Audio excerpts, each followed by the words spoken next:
As you can see, maraming klaseng noodles dito. May luglog, may palabok, at yung isa hindi ko alam kung ano yon.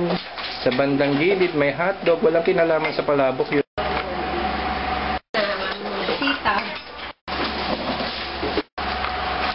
Instead na giniling na baboy, giniling na baka ang gagamitin namin pang sahog, treat niya lang. Ito na po, hinihiwa na po ng kasambahay namin yung sibuyas. Ito po, prepare na yung bawang. Ayan po ang aking asawa.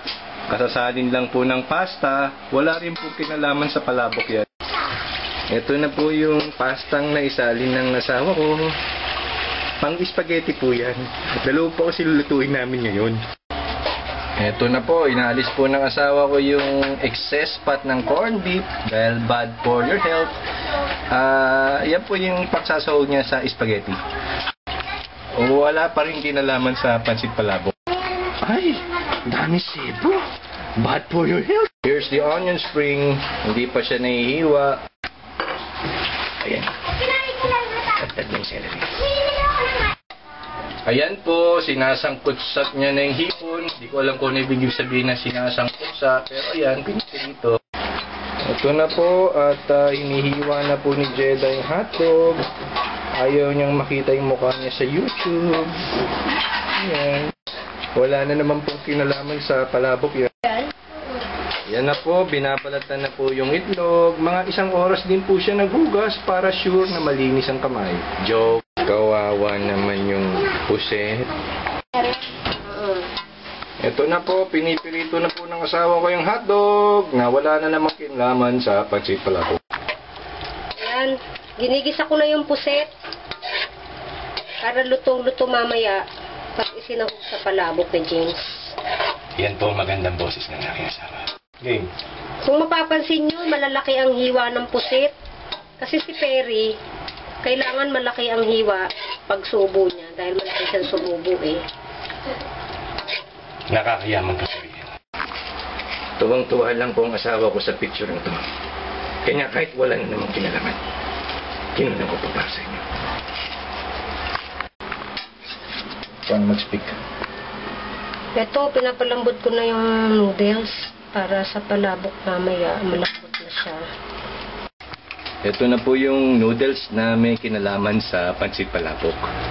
At ide-drain na po ng asawa ko. Sa ngayon ay kung ano man yung ginagawa niya, nakikita nyo naman po. Ha? Na mali po ng hiwa itong itlog. Papapakin ko na lang. Yan, ikita ko na yung bawang, yung sibuyas, at yung onion spring para sa pahalo ang chicharon at saka sinapang durog.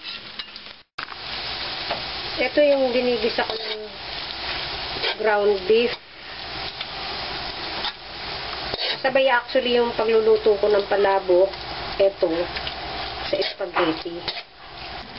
Yan yung sa kabila naman yung sa pansit. Spaghetti. Wala pong kinalaman sa palabok. Ging. Ito yung sabaw ng katas ng hipon at saka ng pusit kanina. Ihahalo ko na dito sa ginigisa kong chicharon at saka tinapa ng beef.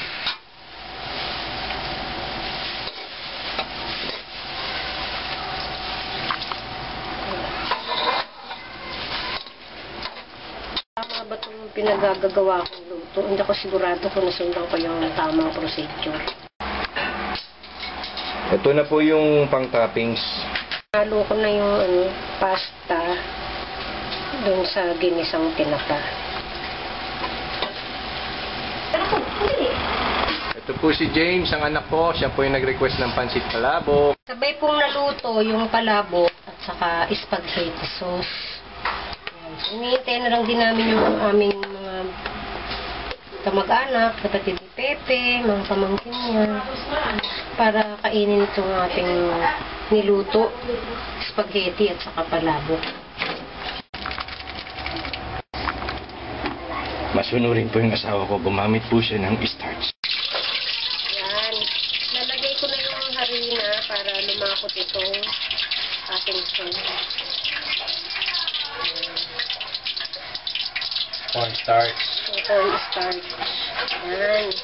Lagay ko na lahat kasi parang masarap kung malapit siya. And dinagdagan ko nga pala siya ng chicharon kasi tinikman ko medyo matabang siya eh. Yun na yung ginawa kong pampaalat. Yung tinapat sa chicharon. Gumawa pa tayo ng separate na serving plate para sa mga pang-toppings. Kasi baka yung iba gusto ng tinapa, yung ayaw ng iba, ayaw ng pusit. So, depende na sa choice nila para maganda hindi mo na siya kasama dito sa ibabaw. So, sineset up ko na siya para attractive siya pag kinain mamaya.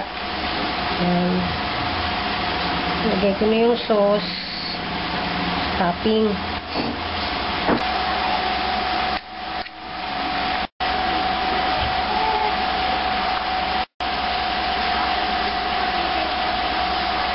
Kasi ang mga bata, para magustuhan nilang kumuha, kailangan medyo attractive ang design. So, kakalat natin yung hipon. Lalo si Daniela, favorite niya yung hipon eh. Kasi itlog. Although yung itlog hindi siya perfect ang pagkahiwa, pero dahil hilig nila ang itlog, na-attract silang kumain niya ng mabubusog sila. Ito na po ang aming palabok a la wilderness. Yun yung pinakating mga bata, ito kaya. Ito ang kantaner.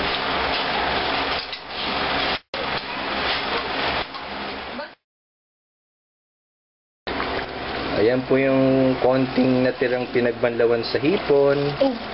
Pinandidilig ng konting pinagbanlawan. Ayan po yung konting pinagbanlawan sa hipon, pinandidilig.